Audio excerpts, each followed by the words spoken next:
മാടമ്പി തറവാട്ടിലെ അടഞ്ഞുകിടന്നിരുന്ന ഇരുണ്ട മുറികളിൽ മഹാദേവനെ തിരഞ്ഞ ചന്തുവിനും നകുലനും സണ്ണിക്കും പ്രതീക്ഷിച്ചതുപോലെ അയാളെ കണ്ടെത്താനായില്ല. അതോടെ സണ്ണിയുടെ കണക്കുകൂട്ടലുകൾ പിഴച്ചതിൽ ആശ്വാസം കണ്ടെത്തി നിൽക്കുകയാണ് നകുലനും ചന്തുവും. പക്ഷേ ആ സമയം സണ്ണിയുടെ ഉള്ളിൽ ആരുടെയും ഉള്ളിൽ ഉണ്ടായേക്കാവുന്ന ഒരു ചോദ്യം മാത്രമാണ് ഉണ്ടായിരുന്നത്. തറവാട്ടിൽ തങ്ങൾക്കറിയാത്ത ഏതെങ്കിലും രഹസ്യമുറികളുണ്ടോ? ആ ചോദ്യം ചന്തുവിനോടായിരുന്നു സണ്ണി ചോദിച്ചത്. പക്ഷേ അയാളുടെ ഉത്തരം അങ്ങനെയൊരു രഹസ്യമുറി ഇല്ലെന്നു തന്നെയായിരുന്നു. പക്ഷേ നകുലന്റെ മറുപടി അങ്ങനെയായിരുന്നില്ല. അയാൾക്ക് പറയാനുണ്ടായിരുന്നത് 100-150 വർഷങ്ങൾക്ക് മുൻപുള്ള മാടമ്പി തറവാട്ടിനെ കുറിച്ച് തലമുറകളായി പറഞ്ഞു വരുന്ന ഒരു കഥയാണ്. നകുലിന്റെ അമ്മയ്ക്കും അത്തരമൊരു കഥ അറിയാമായിരുന്നു. ആ കഥ അവർ നകുലനോടും പറഞ്ഞിട്ടുള്ള ഒരു അറിവ് നകുലൻ സണ്ണിയോടായും ചന്തുവിനോടായും പങ്കുവച്ചു. 150 വർഷങ്ങൾക്ക് മുൻപ് മാടമ്പി തറവാട് ഇരുന്നത് നാലകം എന്നൊരു നാട്ടുഗ്രാമത്തിലാണ്. ആ ഗ്രാമം അടക്കി ഭരിച്ചിരുന്നവരാകട്ടെ ഈ തറവാട്ടിലെ കാരണവരായ ഭാസ്കരയും അദ്ദേഹത്തിന്റെ അനുജന്മാരുമായിരുന്നു. എന്നാൽ കാരണവരുമായുണ്ടായ അഭിപ്രായ വ്യത്യാസത്തെ തുടർന്ന് കാരണവരുടെ ഒരു അനുജൻ തറവാട്ടിൽ നിന്നും വിട്ടുപോയി. എന്നാൽ അയാൾ ആ സമയം നാട്ടിൽ ജന്മികൾക്ക് എതിരെ കലാപം നടത്തുന്ന കലാപകാരികളോടൊപ്പം ചേർന്നതായി കാരണവർക്ക് വിവരം ലഭിച്ചു. താമസിയാതെ ഒരു അർദ്ധരാത്രിയിൽ തറവാട്ടിലേക്ക് കാരണവരെ കൊലപ്പെടുത്തുവാനായി കുറച്ചു കലാപകാരികൾ ഇരച്ചെത്തി. തറവാട്ടിലെ കാരണവരുടെ കിടപ്പുമുറിയിൽ അവർ ആയുധങ്ങളോടെ അതിക്രമിച്ചു കടന്നു എങ്കിലും ഫലമുണ്ടായില്ല. ആ സമയം കാരണവരെയോ തറവാട്ടിലെ മറ്റുള്ളവരെയോ ആ മുറിയിലോ തറവാട്ടിലോ അവർക്ക് കണ്ടെത്താനായില്ല.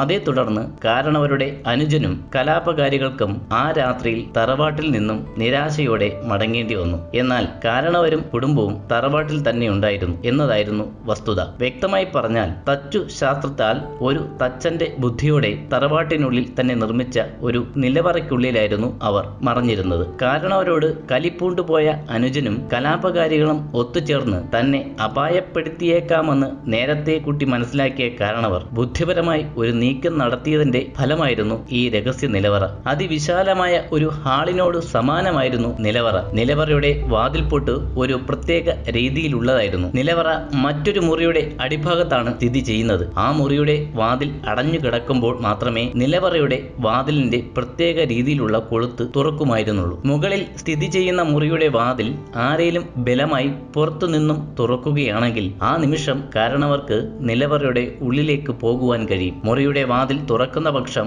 നിലവറയുടെ വാതിലിന്റെ പൂട്ട് താനെ വീഴുകയും ചെയ്യും. ഇതൊരു തച്ചൻ തച്ചു ശാസ്ത്രപ്രകാരം ചെയ്തു തീർത്ത ഗണിതപ്പൂട്ടാണ്. യഥാർത്ഥത്തിൽ നിലവറയ്ക്ക് മുകളിലുള്ള മുറി അത് നിലവറയിലേക്കുള്ള ഒരു പ്രവേശന തന്ത്രം ഒളിഞ്ഞിരിക്കുന്ന കവാടം മാത്രമായിരുന്നു. നിലവറയുടെയും പൂട്ടിന്റെയും രഹസ്യമടങ്ങിയ ഈ കഥ പിന്നീട് തലമുറയിൽപ്പെട്ടവർ പറഞ്ഞു അറിഞ്ഞവരിൽ രണ്ടുപേരായിരുന്നു നകുലന്റെ അമ്മയും ചന്തുവിന്റെ അച്ഛനും. എപ്പോഴോ പഴയ തറവാട്ട് കഥകൾ പറയുന്ന കൂട്ടത്തിൽ നകുലനോട് അമ്മയും ഈ കഥയും പറഞ്ഞിട്ടുണ്ടെന്ന് നകുലൻ ഓർത്തെടുത്തു. പക്ഷേ ചന്തുവിന്റെ അച്ഛൻ തമ്പിക്കും ഇക്കാര്യം അറിയാമെങ്കിലും അയാൾ ഇന്നുവരെ മക്കളോട് ആ രഹസ്യം പറഞ്ഞിട്ടുണ്ടായിരുന്നില്ല. നകുലന്റെ വെളിപ്പെടുത്തൽ ചന്തുവിന് പഴമക്കാർ പറയാറുള്ള ഒരു കെട്ടുകഥയായിട്ടാണ് തോന്നിയത്. അങ്ങനെയൊരു മുറി ഉണ്ടെങ്കിൽ തന്നെ അത് കാരണവരുടെ മുറിയാണെങ്കിൽ അങ്ങനെയൊരു രഹസ്യവാതിൽ അതിനുള്ളിൽ ഇല്ലെന്ന് ചന്തു ഉറപ്പിക്കുന്നു. പിന്നെയുള്ളത് തെക്കിനി. അതിനടിഭാഗം വരുന്നത് താഴത്തെ നിലയിലെ പൂജാമുറിയിലേക്ക് പോകുന്ന ഇടനാഴിയാണ്. പിന്നെയുള്ളത് വടക്കേ മുറികളാണ്. അവ കൂടുതലും ഉപയോഗിക്കുന്നതാണ്. അവിടെയൊന്നും ഇത്തരമൊരു നിലവറ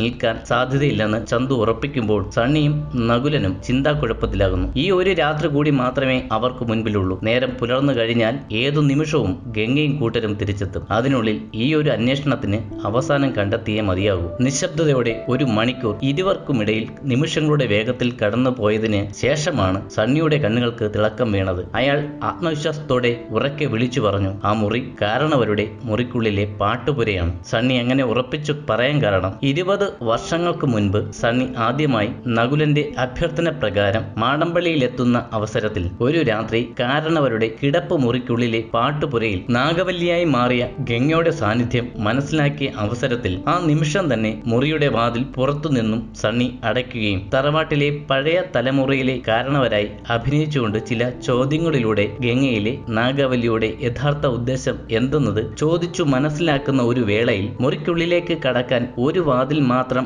ഉള്ളെന്നിരിക്കെ ഗംഗ പെട്ടെന്ന് എങ്ങോട്ടോ അപ്രത്യക്ഷമാകുന്നു. എന്നാൽ അന്ന് അക്കാര്യത്തിന് വലിയ പ്രാധാന്യം സണ്ണി കൊടുത്തിരുന്നില്ല. എന്നാൽ ഇന്ന് നകുലൻ പറഞ്ഞത് ചേർത്ത് വെച്ച് ആലോചിക്കുമ്പോൾ അയാൾക്ക് മനസ്സിലായി, ഒരുപക്ഷെ പഴമക്കാർ പറഞ്ഞ നിലവറ കാരണവരുടെ കിടപ്പ് മുറിക്കുള്ളിലെ പാട്ടുപുരയിൽ തന്നെയാണ് ഉള്ളത്. കണ്ടതെന്ന്. സമയം സായാഹ്നമാകുന്നു. തറവാട്ടിലെ മുറികളിലേക്ക് നേർത്ത ഇരുളുകൾ പരന്നു തുടങ്ങി. സമയം പാഴാക്കാനില്ലാതെ സണ്ണിയും നകുലനും ചന്തുവും നിലവറയുടെ വാതിൽ പണിപ്പെട്ടു കണ്ടുപിടിച്ചു. അത് കാരണവരുടേതായി കരുതുന്ന ചിത്രപ്പണികളോട് കൂടിയ ഈട്ടിത്തടിയുടെ ഒറ്റ കാതലിൽ നിർമ്മിച്ച ഇരുമ്പ് പട്ട ചുറ്റിയ വലിയ തടിക്കെട്ടിൽ നിരക്കി മാറ്റിയാണ് അവർ താഴേക്ക് തുറക്കാവുന്ന ആ വാതിൽ കണ്ടെത്തിയത്. പക്ഷേ ആ വാതിൽ തുറക്കാനായി പൂട്ടുകളോ മറ്റു പഴുതുകളോ ഉണ്ടായിരുന്നില്ല. അപ്പോഴാണ് നകുലിന്റെ കഥയിൽ പറഞ്ഞിരിക്കുന്നത് പോലെ പാട്ടുപുരയുടെ മുറിയുടെ പുറത്തേക്കുള്ള വാതിൽ അടച്ചിട്ട് പരിശോധിക്കാൻ അവർ തീരുമാനിച്ചത്. അങ്ങനെ ചെയ്ത ആ നിമിഷം അവർക്ക് ബോധ്യപ്പെട്ടു, നകുലൻ പറഞ്ഞു കേട്ട കഥ വെറും കൽപ്പിത കഥയല്ല. താഴേക്കുള്ള പടവുകൾ ഇറങ്ങി അവർ എത്തിച്ചേർന്നത് കനത്ത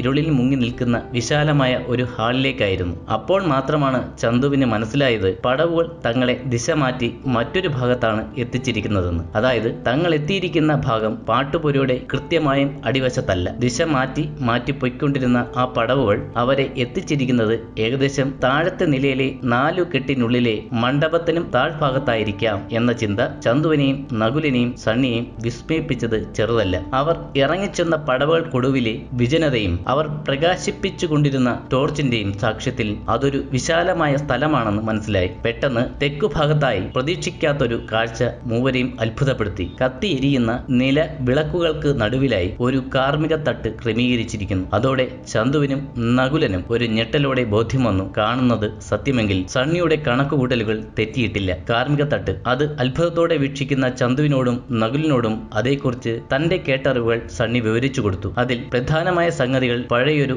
ഇരുമ്പ് വാളും പട്ടുകൊണ്ട് വാ മൂടിക്കെട്ടിയ മൺകുടങ്ങളുമായിരുന്നു. വാൾ ബലിക്കായി ഉപയോഗിക്കുന്നതാണ്. മൂടിക്കെട്ടിയ മൺകുടങ്ങളിൽ മാസങ്ങളോളം കർമ്മം ചെയ്തെടുത്ത് അടക്കം ചെയ്തിട്ടുള്ള ചില ദ്രവ്യങ്ങളാണുള്ളത്. ഇവ കർമ്മഫലത്തിനായി അവസാന ഘട്ടത്തിൽ ഉപയോഗിക്കുന്നതാണ്. സണ്ണിയുടെ നിഗമനങ്ങൾ നകുലനും ചന്തുവും ഇമ വെട്ടാതെ കേട്ടു നിൽക്കുമ്പോഴാണ് നിലവറയുടെ വാതിൽ വീണ്ടും തുറന്നടയുന്ന ശബ്ദം അവർ കേട്ടത്. കഥയുടെ ഈ ഭാഗം ഇവിടെ അവസാനിക്കുമ്പോൾ ഉയരുന്ന ചോദ്യങ്ങൾ നിരവധിയാണ്. അവർ മൂവരും തേടിയെത്തിയ മഹാദേവൻ എവിടെ? അയാൾക്ക് എന്താണ് സംഭവിച്ചത്? ഇതിന്റെയെല്ലാം പിന്നിൽ ഗംഗ തന്നെയാണോ? നിലവറയുടെ വാതിൽ അടഞ്ഞു തുറന്നതിന്റെ ശബ്ദം പുതിയ ഒരാൾ നിലവറയിലേക്ക് എത്തുന്നു എന്ന സൂചനയാണോ? എല്ലാ ചോദ്യങ്ങൾക്കും ഉത്തരമായി തുടർക്കഥയുടെ അവസാന ഭാഗം ഉടൻ വരുന്നു. എം.എൻ. Story board സിനിമാസിലൂടെ.